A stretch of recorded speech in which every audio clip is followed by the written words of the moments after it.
AITA for telling my girlfriend she needs to accept mess if she wants kids? She thinks a spotless home and spotless toddlers are possible, but my experience says otherwise. When I first met Amy, I was instantly drawn to her. She had this calm, composed energy, like she had life figured out in a way that made me feel both safe and a little bit in awe. Amy is 27. I'm 25, and from the start she struck me as one of those people who seem effortlessly put together. The kind of person who never has a hair out of place, who always smells faintly of something fresh and expensive, and who makes you feel like maybe you should have ironed your shirt before leaving the house. It wasn't until we started dating seriously that I realized just how meticulous Amy is about cleanliness. And I don't mean the regular, I like my place tidy kind of meticulous. I mean the kind of person who keeps her toothbrush in a Ziploc bag outside of the bathroom. Because, as she once explained to me, bathroom air is filled with microscopic particles she doesn't want anywhere near her mouth. The kind of person whose apartment floors you could eat off of, though she'd never let you because eating on the floor is unthinkable. Her car? Spotless. Not a single gum wrapper, not a speck of dirt. Her clothes? She hand washes them after every single wear, no exceptions. She showers 2 or 3 times a day, and not just a quick rinse. Each time is the full process: shampoo, conditioner, body wash, the works. I honestly don't know how she finds the time. At first, I was impressed. It felt like dating someone who had hacked adulthood. Her discipline was inspiring. I've never been a slob.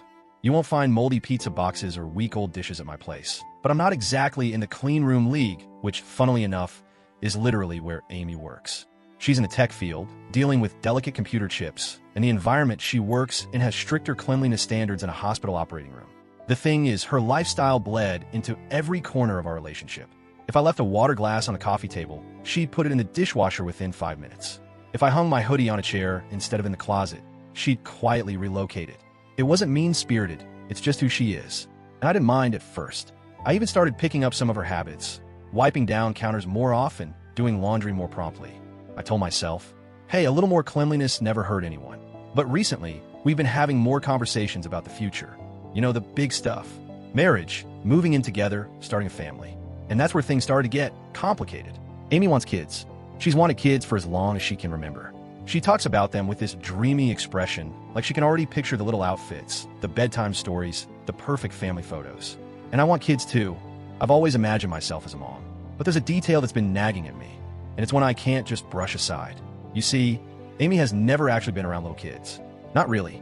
She's an only child, her extended family lives far away, and she's never babysat. She has this idea, and I'm talking rock-solid certainty, that when we have kids, she'll be able to keep the house just as immaculate as it is now, and somehow keep the baby spotless too. I don't think she realizes what she's signing up for.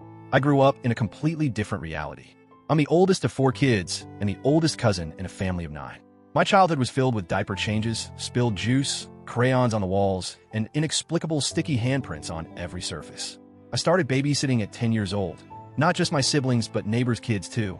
And let me tell you, there's no such thing as a clean toddler. At best, you can keep them clean for about 10 minutes, and that's if you're lucky. It's not that I doubt Amy's ability to parent. She's loving, responsible, and deeply committed when she sets her mind to something. But when she talks about having kids, she genuinely believes that if we just train them right and set firm boundaries, we can have a pristine home and a child who never makes a mess. Every time she says it, I get this sinking feeling in my stomach because I know the reality is messy, literally and figuratively. And I don't know if she's ready for that. This isn't just a minor lifestyle difference. It feels like the tip of an iceberg. Because if we can't agree on what life with kids will actually look like, how are we going to navigate it together when the time comes? The first time I realized this might actually be a problem was one lazy Saturday afternoon. We were sitting on her couch, sipping tea, and scrolling through some home decor ideas on her laptop. Amy was showing me these pristine nurseries, white walls, spotless cream carpets, perfectly folded tiny clothes in color-coded drawers. They're so cute, she said, her eyes lighting up. This is exactly what I want for our baby. Minimalist, clean, everything in its place. I smiled, but in the back of my mind, a little alarm went off. These are beautiful, I agreed carefully. But you know, babies are messy. Like really messy. That white carpet probably won't stay white for long. She gave me this puzzled look, like I just told her the sky was sometimes green. Why not? If we're careful, and we teach them not to spill things, it'll be fine. I couldn't help but laugh. Not in a mean way, but in that oh, honey kind of way. Amy, they're babies. They don't understand not to spill things. Half the time they throw their food for fun. Her smile faltered. That's just because their parents let them get away with it. My kids won't do that. I leaned back, unsure how to proceed. It's not about letting them get away with it. Toddlers don't have fine motor control. Even if they try to be careful, accidents happen. They're not robots. She crossed her arms and gave me that stubborn tilt of her chin I've seen before. The one that means she's already decided she's right. Then we just clean it up immediately. No big deal. That's when I realized she really didn't get it. Cleaning up a single mess is fine. Cleaning up 10 messes a day while you're sleep-deprived, juggling work, and trying to remember the last time you showered? That's a different story. And in that moment, I felt this little knot of dread forming in my chest. I decided to test the waters a bit more. Okay, I said, but what about diapers? And baby spit up? Or when they come home from daycare, covered in glitter? Or when they pick up a frog in the yard and bring it into the kitchen? She wrinkled her nose. Why would they be picking up frogs? Because they're curious. Because they're kids. I once found my little brother trying to hide a jar of worms under his bed. She looked horrified. That's disgusting. Yeah, I admitted, laughing at the memory, but it's also normal. That's when I realized just how far apart our perspectives were. For me, the chaos was part of the package. Sticky fingers, juice spills, Lego mines scattered across the living room floor. For Amy, it was something that could be eliminated entirely if you just planned well enough and enforced the right rules. We didn't fight that day, but there was a tension in the air after that conversation. I could tell she thought I was exaggerating. And honestly, part of me wondered if maybe my childhood was unusually messy. We lived in a rural area with pets in muddy boots and cousins running in and out all summer. Maybe her vision of a tidy, well-behaved child wasn't so impossible, though my gut told me otherwise. A week later, the topic came up again, but this time it wasn't so casual. We've been talking about our long-term plans, where we might live, what kind of work-life balance we'd want when we had kids. She was outlining this perfectly structured routine: organic meals, scheduled playtime, a cleaning regimen that would keep the house as immaculate as it is now. That's when I gently said, Amy, if you want to have kids, you're going to have to accept that things are going to get messy. There's no way around it. She froze, her tea halfway to her lips. What's that supposed to mean? I try to keep my voice calm. It means you can't keep a spotless house and have spotless kids all the time. It's just not realistic. Babies get dirty. Toddlers spill things. Sometimes they throw up on you right after you've changed your shirt. Her eyes narrowed. So you're saying I'm not capable of being a good mom unless I become? What? Sloppy? No, that's not what I'm saying. I said quickly.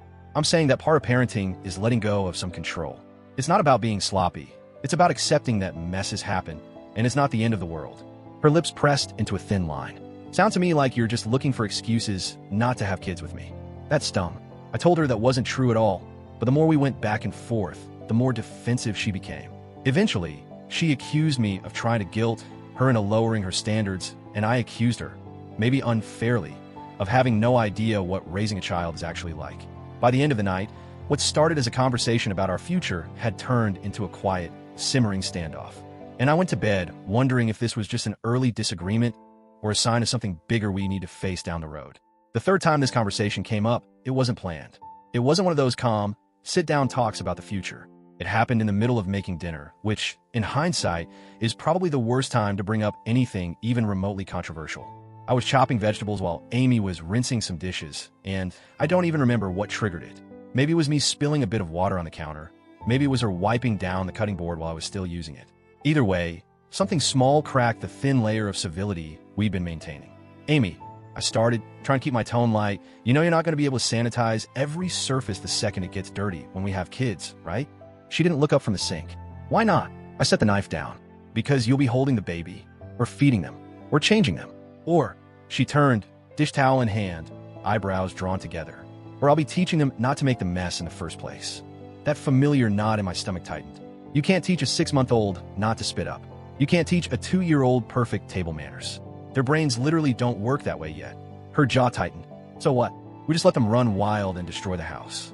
No, my voice was sharper than I meant it to be. We teach them, we guide them, but we also accept that they're going to spill, break, and mess things up along the way. It's part of learning. It's part of being a kid. Amy crossed her arms, leaning back against the counter. I think you're underestimating how much of that is just bad parenting. If the parents are strict enough, the kids learn faster. That hit a nerve. I felt heat rise to my cheeks. Strictness isn't a magic wand, Amy. I grew up in a house where we were disciplined.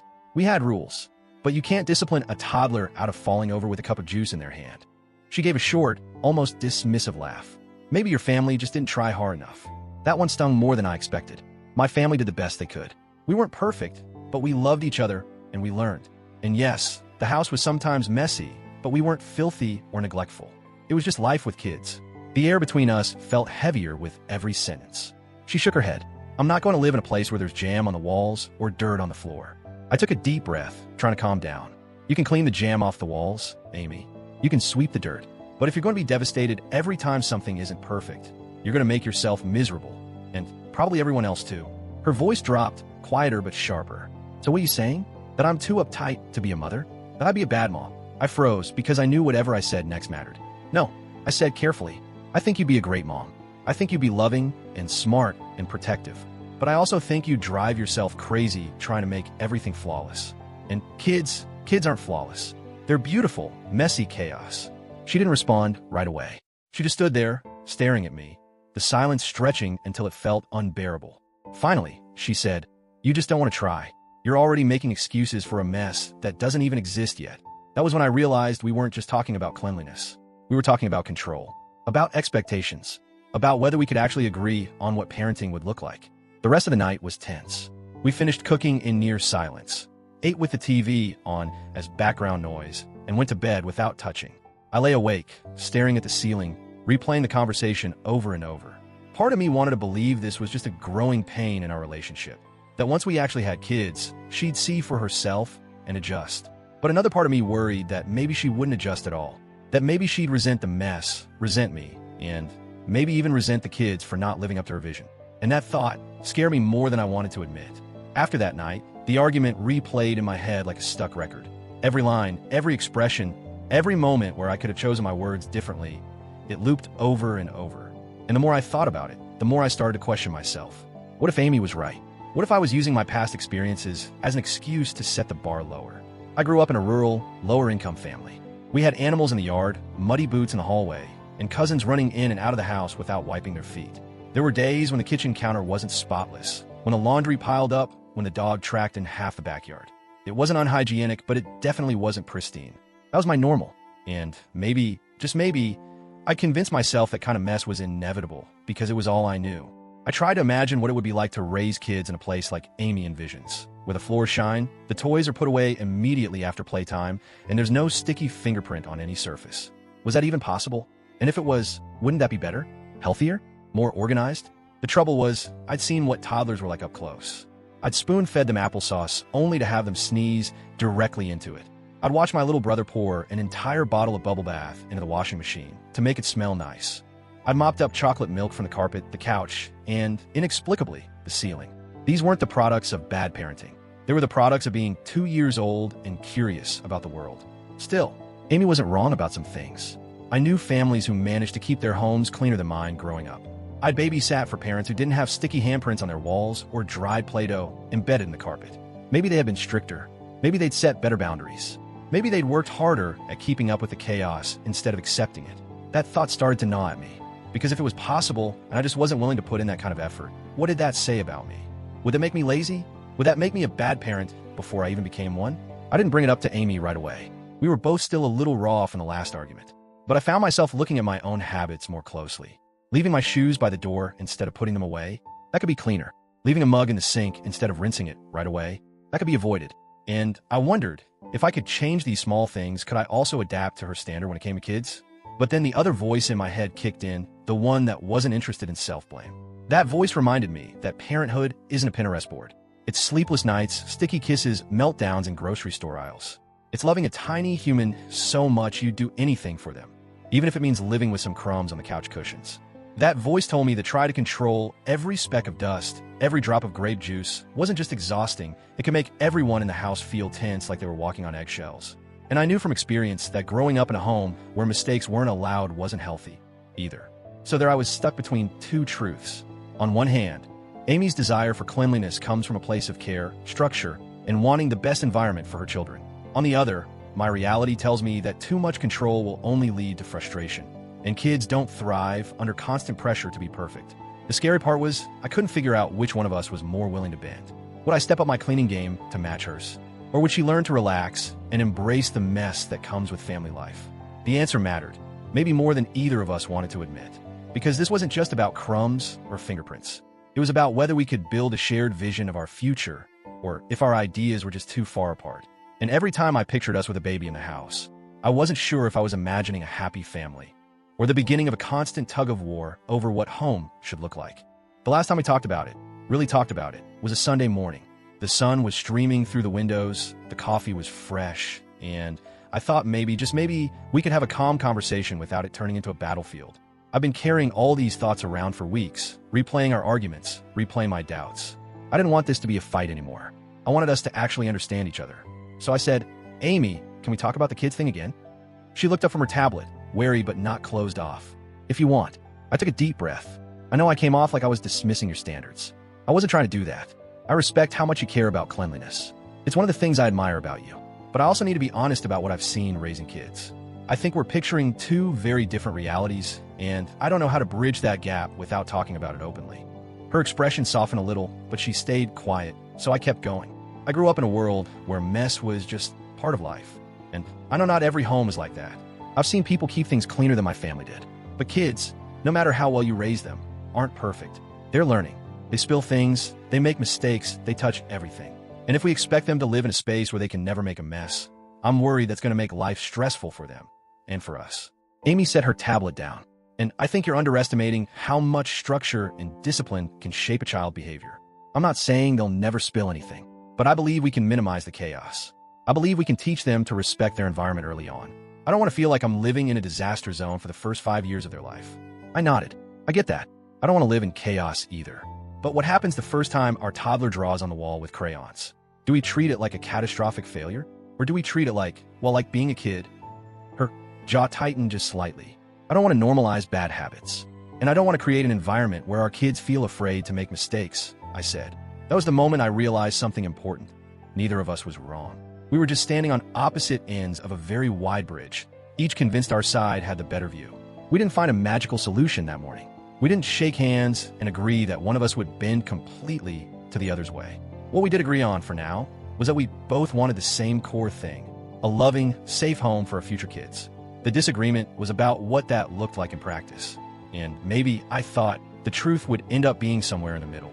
Maybe we'd learn to meet halfway, her learning to tolerate a bit of mess, me learning to tighten up on cleanliness. Or maybe we'd discover, painfully, that our visions weren't compatible at all. But the not knowing, that's what scares me. Because you can compromise on paint colors, or vacation plans, or even where to live. But parenting styles? Those run deep. They're shaped by your entire upbringing, your values, your fears. They don't change overnight. So now I'm left wondering, am I overcomplicating this? Am I making a mountain out of a molehill? Or am I catching a glimpse of a major incompatibility before we've even taken a leap? That's why I'm putting this out there to anyone who's been a parent, or even just grown up in a house with different standards. Is it possible to raise kids in a home that's always spotless? Or is some degree of mess just part of the deal, no matter how disciplined you are? And if you and your partner have completely different expectations about what family life looks like, how do you reconcile that before you're actually in it? I love Amy. I see a future with her. But I also know that love alone isn't enough to keep resentment from building if one of us feels constantly compromised. So what do you think? Am I overreacting, or am I right to worry that our very different views on this could turn into something bigger down the road?